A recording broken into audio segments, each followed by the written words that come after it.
Liberal arts college Yale-NUS will merge with the University Scholars Program to form a new college. Yale-NUS currently has more than 1,000 students. This includes its final batch of 240 students that will graduate in 2025.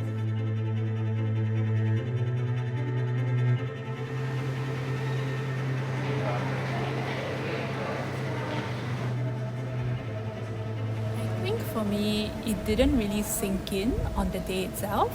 Yeah, when I first heard like the town hall, I was kind of still like more of like anger and kind of like disbelief, like this can't be real. Let's just see what happens during Q&A. During Q&A, I was kind of like, oh, what are they talking about? I don't really comprehend. Like over the weekend, when friends, like YNC friends and like the prof started reaching out and telling us like everything will be okay. And I think that was when it really hit. And even till now, I think beyond anger, I'm more like frustrated and upset.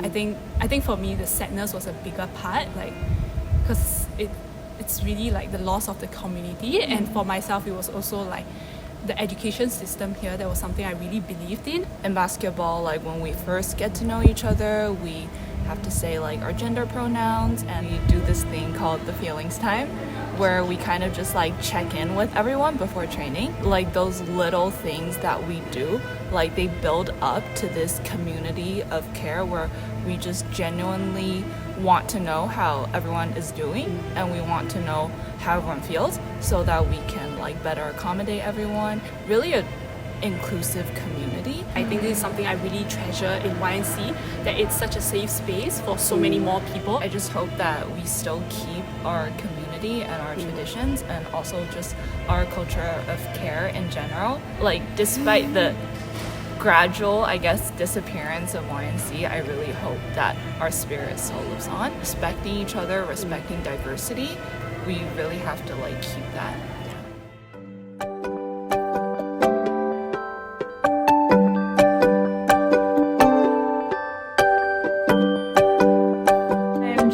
I'm from the class of 23. I'm a part of Christian Fellowship, Gospel Choir, Frisbee. Hello, I'm Hannah. I'm from the class of 2023. I'm a part of the Muslim Student Association, and also I was in Women in Business. Hello, I'm Sophia. I'm from the class of 2022. I'm a lit major, and I'm part of Ubi Caritas, the Catholic community on campus, and I was part of Goyak. My parents were really scared because I'm a hijabi and I'm a minority in this country. So when I first came here, they were like, we're scared that they're gonna strip you out of your hijab and that you're gonna singled out and you're gonna denied opportunities in this campus, but that's really not the case. When I came here, I feel very welcomed by everyone, and that I've never been denied any opportunities on campus, and I just feel like normal. Like, I represent Islam because I wear the hijab. It's very easy to identify, oh yeah, she's a Muslim, but I'm so much more than that. Like, I'm also a human, I have personality, I have interests, and that's what people have been seeing here on campus. So yeah, I'm very grateful for that. First and second year, I stayed with Hannah over here and another friend who's of a different faith, and coming in as a bright-eyed first year, I remember just having a dinner conversation with them about faith, and I just asked them like, oh, what do you guys believe in? And the really cool thing was that they were also interested in listening to what I believed in as well. And at the end of the dinner, I felt like, we really just understood each other a lot more about each of our values and each of our histories as well. And I could really see that each of us was just trying to find our way in this world, and a way to deepen our understanding of our own religion as well. Yeah, I think just like people are very, very open to like talking about faith and like asking about faith. Like, I don't know how I cannot count like the number of intellectual like conversations that I've had with people that still feel like a very safe space, and we end it with like, okay, we disagree, but we're still going to like be friends now. And these people that I've had these very intense conversations with, or like observed intense conversations with, they still say hello to me in the hallways, and it's still a very friendly relationship. And I think that like that gives me a lot of hope for like, I think, interfaith dialogue as well, because it's not something that we're just in our own bubble and like talking about these things by ourselves, but there's like the possibility for like larger conversations and to actually talk about the things that we have in common, like things that we disagree on, without there being like conflict. Yeah, and I think that's one of the great blessings of Yale-NUS, is that we get to talk about these things, and we're not afraid to talk about these things with people who are different from us. class. Yeah.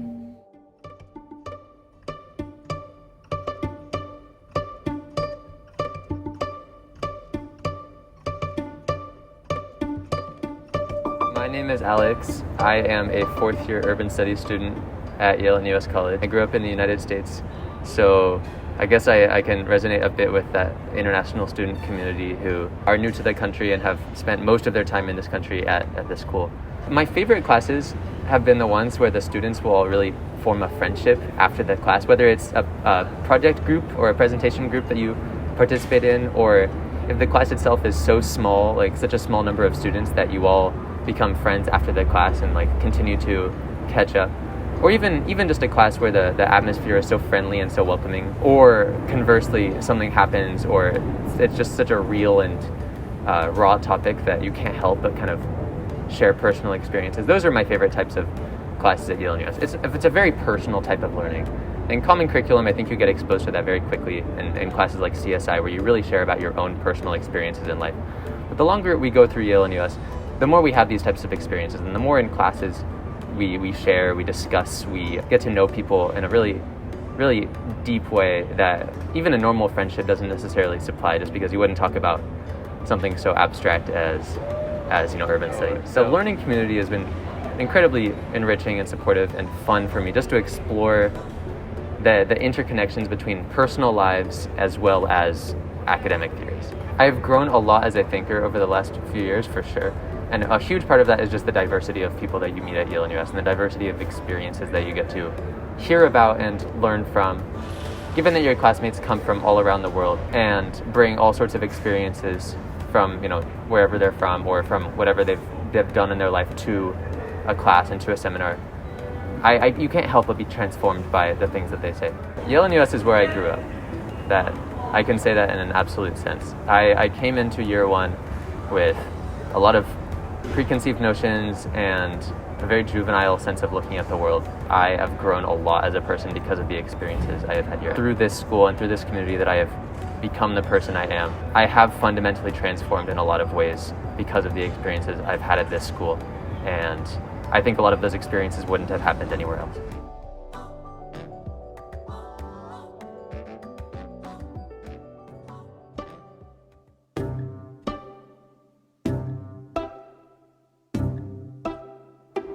Signpost started 2 years ago, back in October 2019. This came from our own personal trips around Clementi in Jurong East, and we started noticing there were some tissue sellers. And when we talked to them, we realized that there was not really a non-profit that looks out for them. So then we reached out to the Ministry of Social and Family Development, MSF, and we realized that they were also looking to these things, these communities, and they thought it was going to be a great partnership. Within Yale-NUS, I've met so many empathetic individuals, and whenever we hold conversations, it always feels like I'm within a safe space.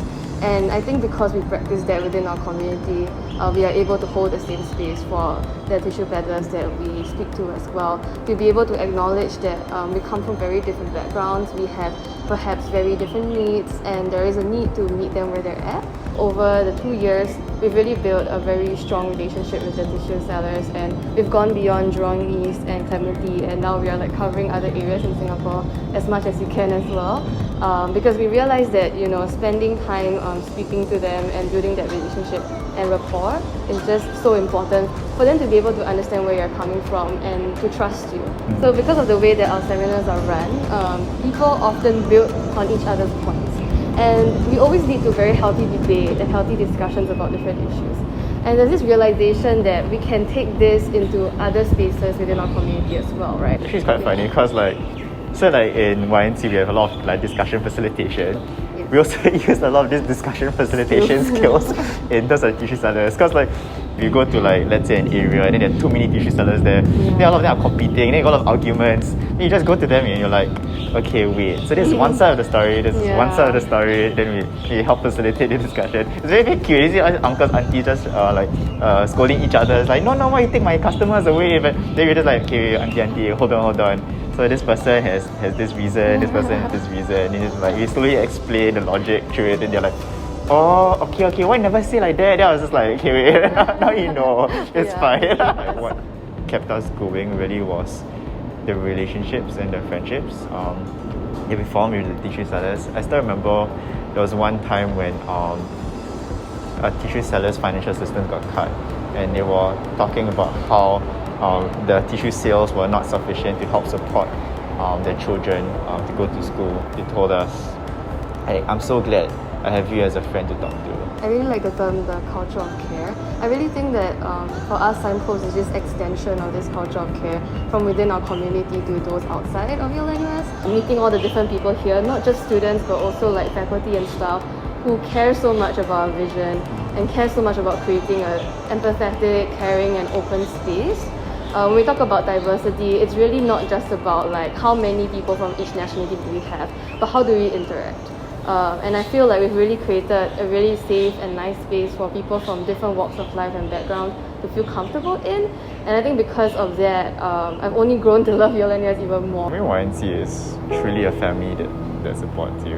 And I think having been in StuGov also, all the crises that's happened, I think like having that outpouring of messages saying that, if there's any help. And I think like so many friends who have so much energy, who are just willing to help, just like, if you just need help, just let me know, right? Just pass by someone looking very tired, and like 2 hours later, I have a care package in front of my door.